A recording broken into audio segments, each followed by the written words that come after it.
What's up, everybody? It's Mike for SimRacing604, and today we're in rFactor2 to review the newly launched McLaren 650S GT3.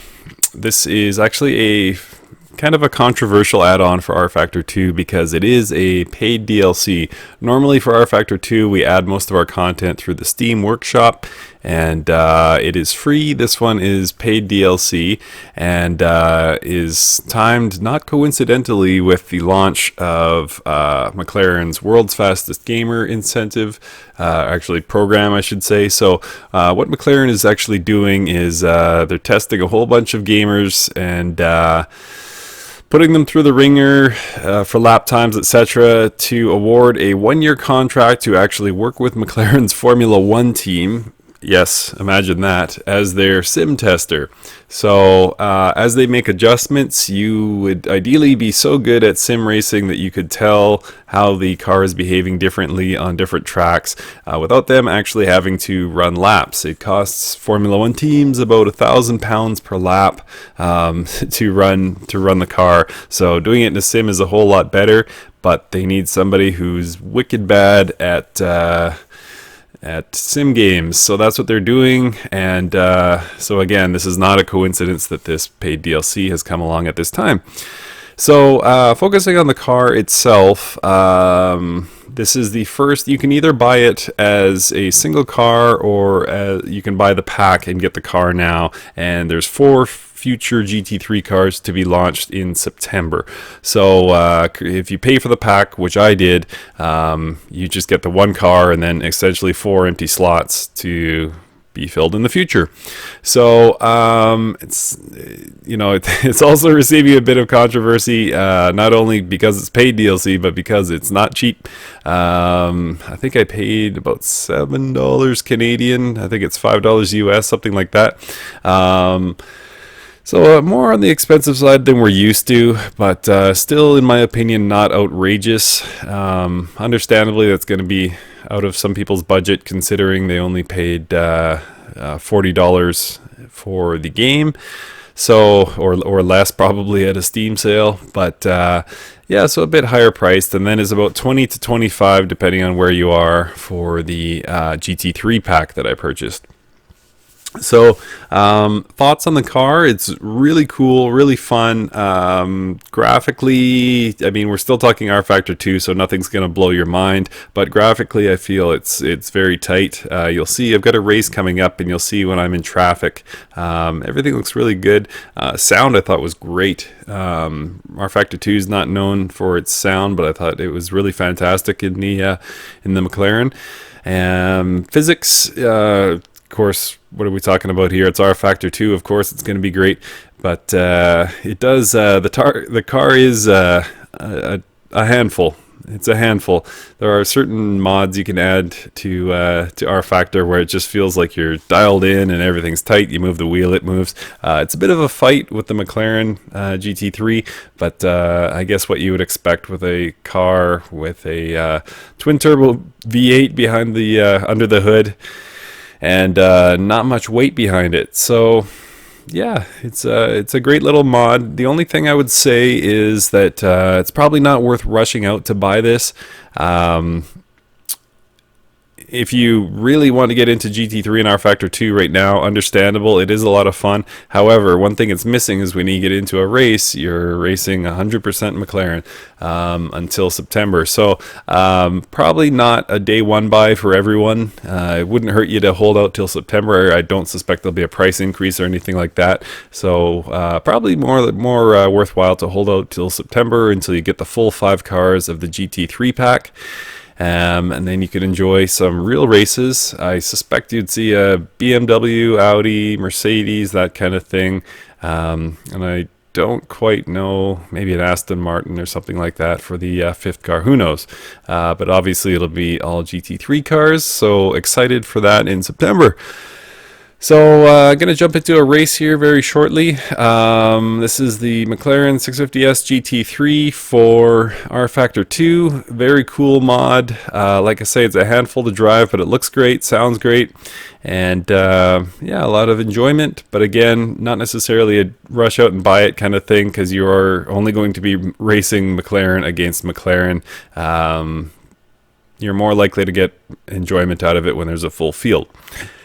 Alright, thank you so much for watching, and I'm going to do a little 5-lap race here, and then I'll follow the onboard 5-lap race because I recorded it live with a replay, and you can kind of get a better appreciation of where rFactor2 has come graphically lately as they migrate from DirectX 9 to DirectX 11. Oh, I should mention that I'm running the DirectX 11 beta, so yeah, what you see is pretty much as far as they've come with graphics, and they have come a long way. Alright, thank you so much for watching, and enjoy the race.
That was a 2:04.34.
154.61.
The lap was a 153.22.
That was a 153.89.